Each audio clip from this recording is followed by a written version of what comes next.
Hi everyone, this is Mayank and welcome back to my channel. So today we'll discuss about a particular news or particular commentary which is going on the online blogs, YouTube channels and everything. That a lot of movement has happened on the railway stock, solar stock, some kind of infra related stock, and they are kind of very high PE, unsustainable PE kind of thing.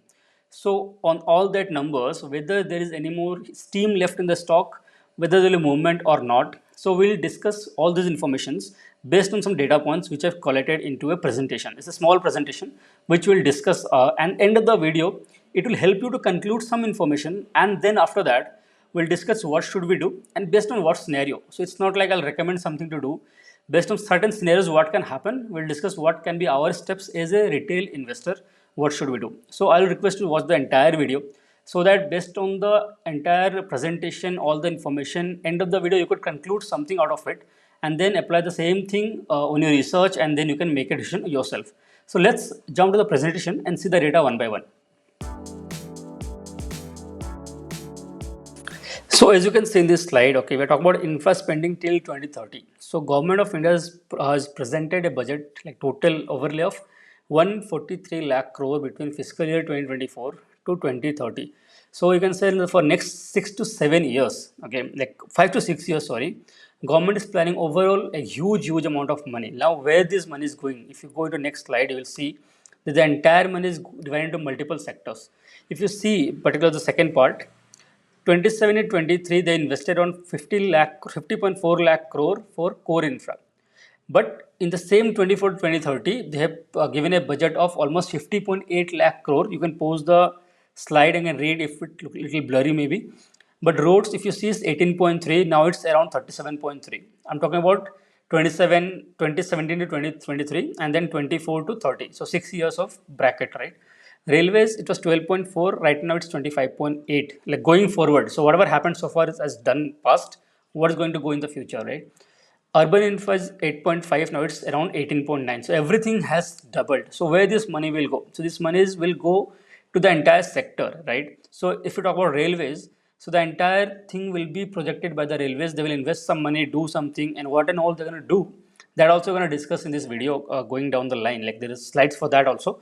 So we'll discuss that part as well. So everything has to be executed by some or other company, right? But there has to be railway related companies. So if 18 point around how much is there, 25.8 lakh crore if the government is going to project, and there's some kind of private sectors also money will come. If that amount comes, then some of the other stock has to make profit out of it, right? So we'll discuss that thing in detail. So the video, if you see this thing, today's topic is railway. So there's a lot of push. RVNL has got almost 10 times, Titagarh, Jupiter, and everything is rallied 4 or 5 times at least.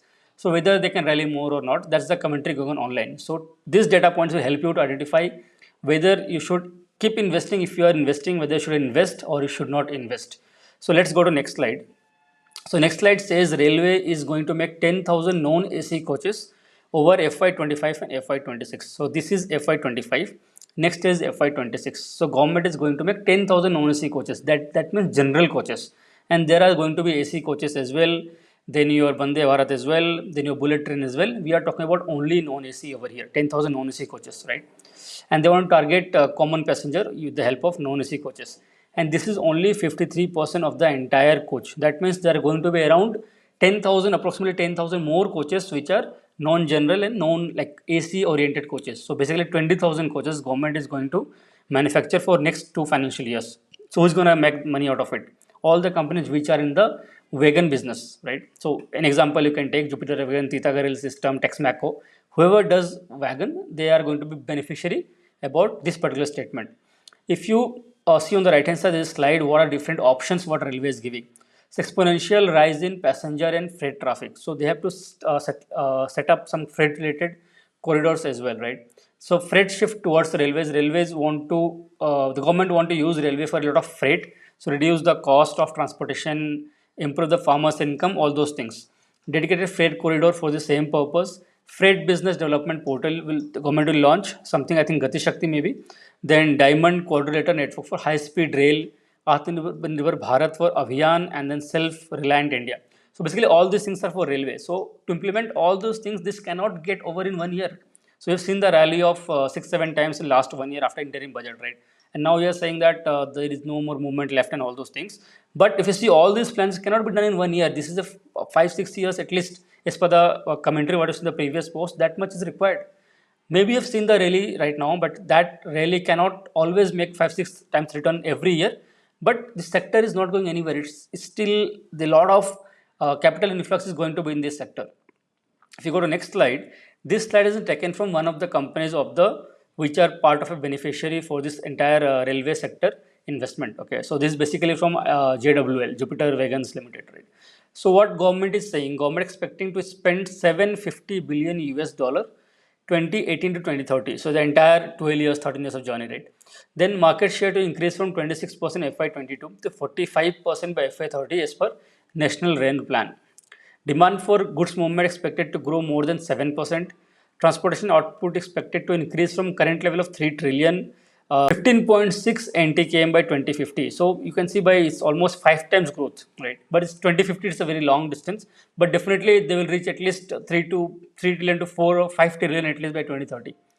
CO2 emission from freight transport, 95% from road freight, are projected to increase by 451% from 220 metric ton in 2020 to 1214 metric ton in 2050. Right? India plans to transition to net zero emission by 2070, pushing the freight transport towards rail network. Right? So this is what government's plans are. If you talk about where government is investing, like where this entire railway sector is heading and who is putting money. So government initiative for private sector investments. If you see general purpose wagon investment scheme, then there is something called liberalized special freight train operations, then something called automobiles freight train operators scheme, then there is something called wagon leasing scheme. So all these schemes are something which government want to have private sector's participation. So doesn't matter whether private participate or government participate, but end of the day the beneficiary will be railway stocks, because they have to create the entire ecosystem, even for private and even for public, right? So if you see there is investment going to go in the railway sector from the government and private sector both, and end of the day beneficiaries, no matter who puts the money, will be the railway sector stocks. So you see this slide, you can see the different government schemes are there. So PLI schemes for train parts, then Gati Shakti inclusion, then redevelopment of railway stations, multi-tracking projects, the freight corridor plans, all those things are really related, and every stock directly related to railways, or if not directly, indirectly related to railways, those will get benefited. Okay.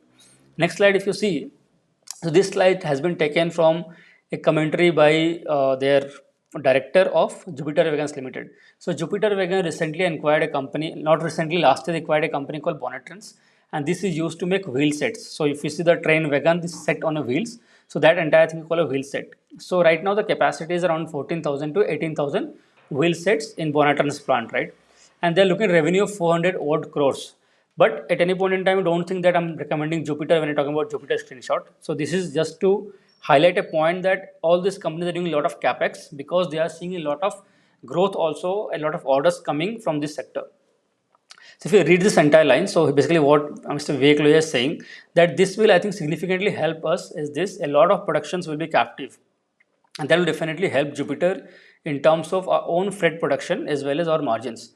Beyond that, I think our focus is completely backward integrated this facility. We plan to do it over the next 18 to 24 months. So there will be sizable investment there, and we already have technology lineup through our foreign partnerships in Europe. If you go further, so they are saying that in terms of capacity, I think we are looking to produce around 2 lakh wheels, which is around 1 lakh wheel sets. So if you see previous slide, it of the capacity is around 18,000. They want to invest more, and they want to reach a stage where they want to produce 1 lakh wheel sets. That means they are going to so much of demand. And if you see a wagon, how many wheel sets normally goes in a wagon? Around 4 wheel sets normally goes in a wagon.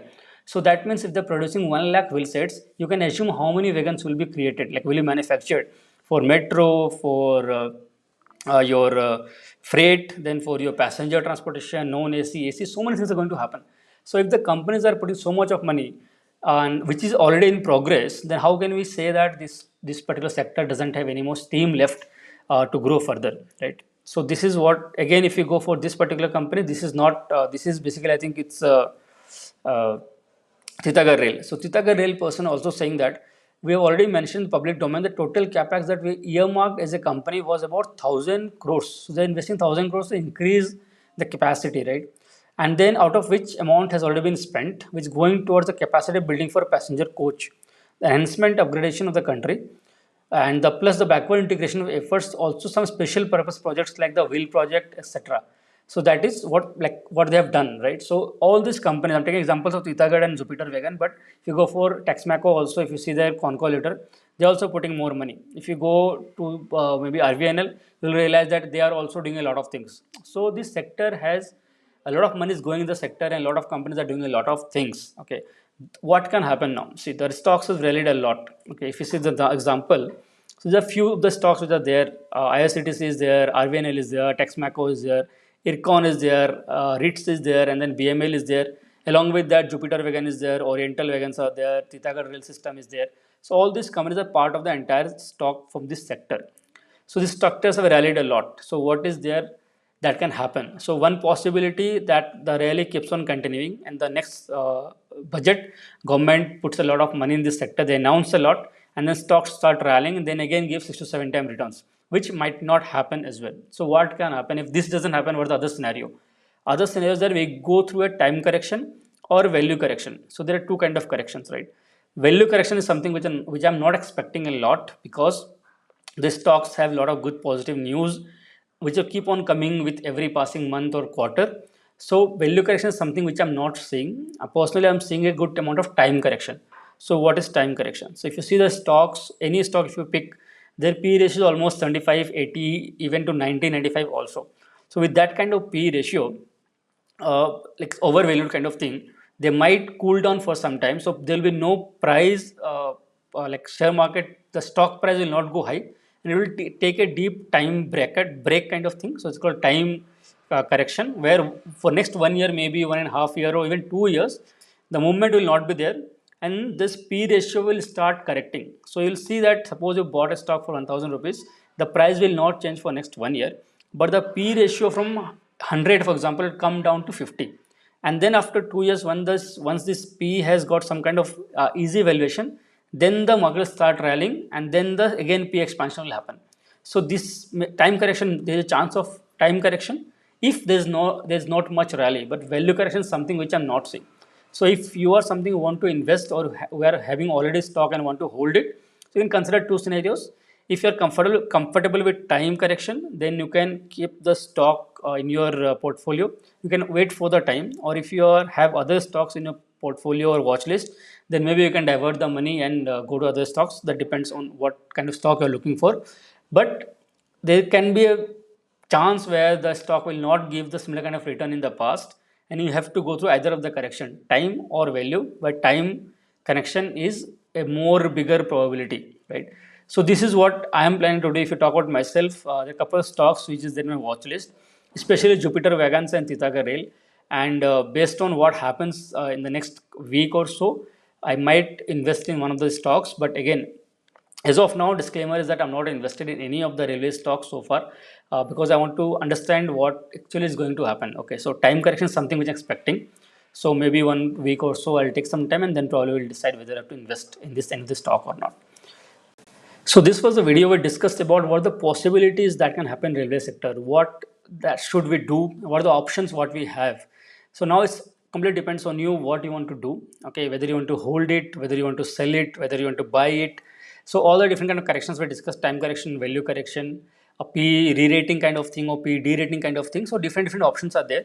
So depends on the budget how it announced. It might rally, it might take a breather kind of thing. So all those things are there. So if you found this video helpful, if you think that this gives you some kind of clarity and some kind of thought process to decide what the next step will be, please do like the video and share with your friends and family. And do let us know in the comment section if you have any stocks to discuss. Thank you so much for watching. Stay happy, stay safe.